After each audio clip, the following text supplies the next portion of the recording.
Bom, no último vídeo eu falei que associados às variáveis de ação, que são as áreas no espaço de fase, como coordenadas conjugadas a esses momentos, a gente tem as variáveis de ângulo. Só que eu não mostrei que isso aqui realmente se trata de um ângulo. E é isso que a gente vai fazer agora. Então, vamos considerar que o nosso sistema ele execute uma órbita fechada, que eu vou chamar de C. E agora, vamos calcular a variação dessa quantidade φ ao longo da curva C. Então, variação de φ, então, vamos pegar a iésima coordenada de ângulo. Isso aqui vai ser igual a integral sobre a curva C fechada das variações infinitesimais dessa coordenada. Só que agora a gente pode usar a regra da cadeia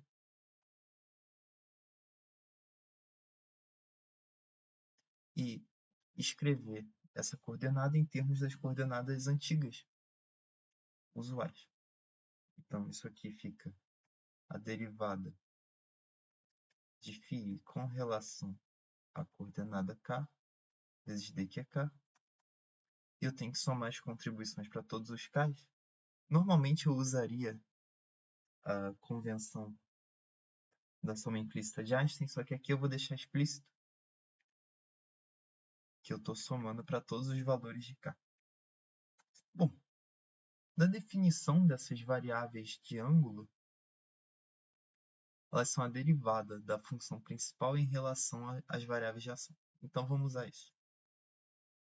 Isso aqui é a mesma coisa que a soma em k da integral fechada da derivada em relação a qk.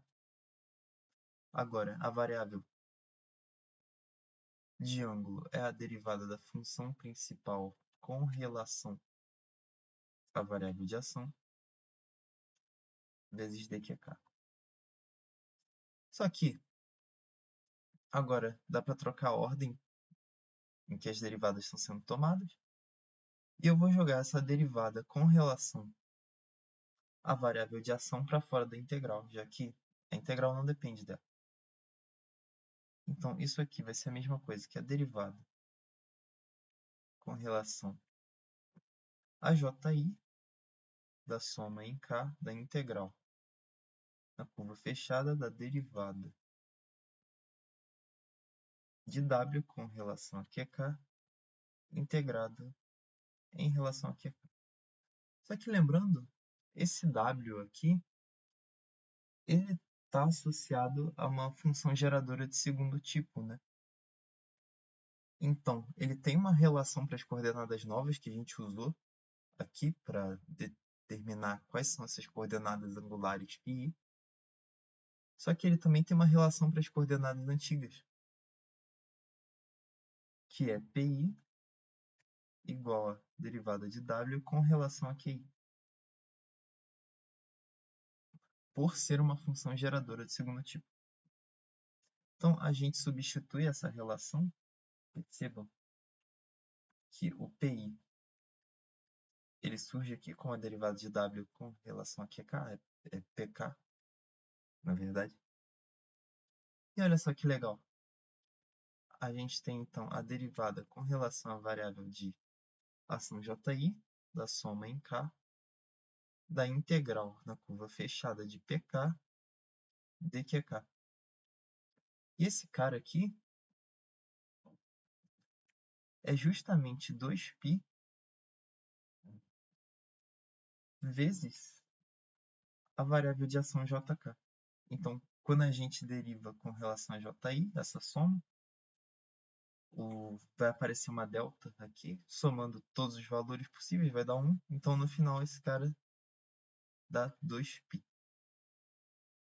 Ou seja, acabamos de mostrar que, quando a gente calcula a variação dessa coordenada ao longo de uma curva fechada, ela nos entrega 2π. Então, é bastante adequado chamar essa variável de variável de ângulo. Ela realmente representa um ângulo quando a gente está olhando para áreas no espaço de fase. Φ é, de fato, uma variável de ângulo. E assim, nesse caso, eu não estou provando que φ mede algum ângulo no espaço de fase ou qualquer outro espaço que tem uma intuição física. Tudo que a gente fez aqui é mostrar que, se a gente tem uma curva fechada e calcula a variação dessa coordenada ao longo de uma volta, ela dá sempre essa quantidade fixa, 2π, que é justamente o quanto um ângulo muda quando a gente dá uma volta. E isso aqui é tudo que a gente precisa para concluir que esse ômega aqui é uma frequência de oscilação para esse movimento periódico ao longo da curva C. Vamos lá.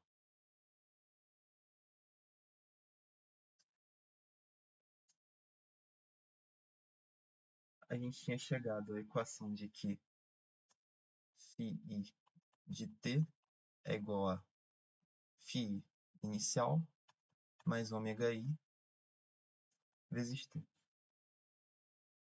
Agora, vamos calcular a variação de φ ao longo de uma curva fechada.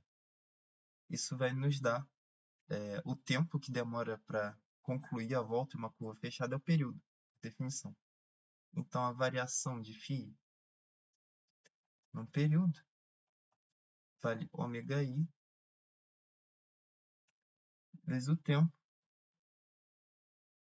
que é justamente o período.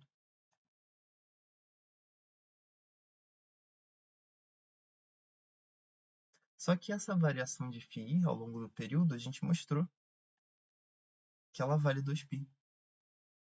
Então, o nosso ômega-i ele é igual a 2π sobre o período. Então, ele de fato representa uma frequência angular no nosso problema.